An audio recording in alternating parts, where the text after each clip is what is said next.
air engine I'm printing, guys, and I had a lot of problem with my camera, so I couldn't print, I couldn't video everything, but this is, I think, the base anyway.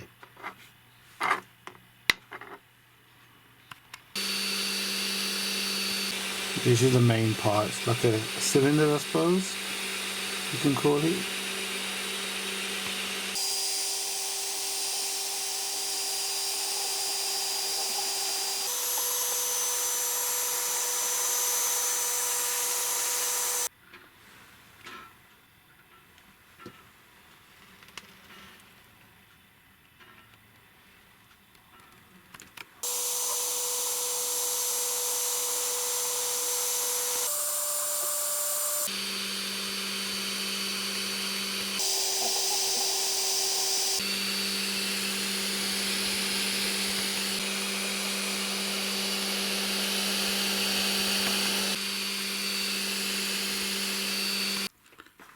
A little bit of an update on this engine I'm making.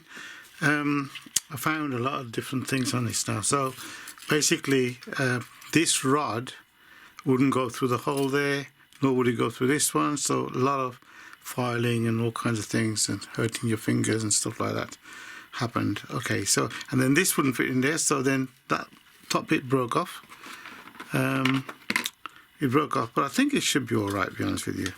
Unfortunately, when I tried to push this in, a lot of filing had to be done there. I filed it, but when I pushed it in, it kind of snapped it a bit. So that's, I might have to redo this one, by the way. So yeah, we snapped it, but it fits at the moment like this, so we'll see. And those are my problems at the moment. So, but I do want to say this. The design of this engine is quite beautiful, and I think the way the person's designed it is amazing. To me, it's amazing.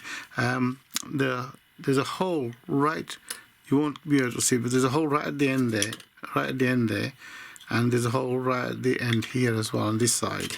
So obviously one's inlet, one's outlet. And the way he's designed it, I think you put it in this way. So you can't see what's going on in there. There's more than one layer in there. So what's happening is that when you push this in, you can't really see it down there. And the way it's designed, obviously, so the air goes in there, the air goes in, probably goes in there, and out one of them, so and so. Anyway, one of them goes in one of them and comes out one of them. So it comes out down this one here. And this was very hard to do. I did have to, what you call it, finish it down a bit, but yeah, it's fitting nicely at the moment. I can see that a lot of air loss will be created because nothing's 100% perfect, but I'm so pleased with this one. It's actually fitting in quite tightish. It's not very, very loose, if you see what I mean. So yeah, so I'll put it together, see if it works. Printing this other one, I realized something really important here. The gentleman's made it like a hexagon kind of shape, and it's a hexagon inside here as well. So this one I just filed it all round, thinking it's just a round piece, but it's quite clever. So it should go in just like that. So obviously it holds it instead of spinning around inside. I didn't notice that before.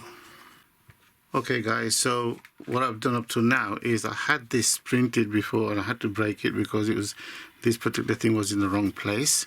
So these two are scrapped now. So I reprinted this, filed it down to fit everything, and then I'm thinking of it properly now. So basically, if that was up to there, this would be there. But I think I need to just bring it out slightly, if I can, slightly out there like this.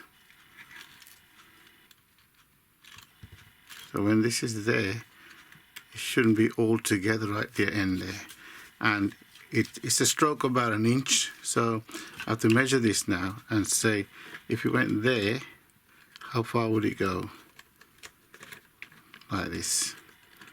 So that being there, I suppose it can still manage to come out of it there. So this is roughly where I'm going to have to put it there, so that it can. Let me just get a close up of that.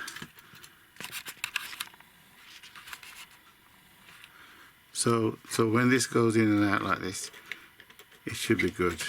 The only thing I don't like is when it's there, it shouldn't be 100% there. It's got to be out there a bit more. So yeah.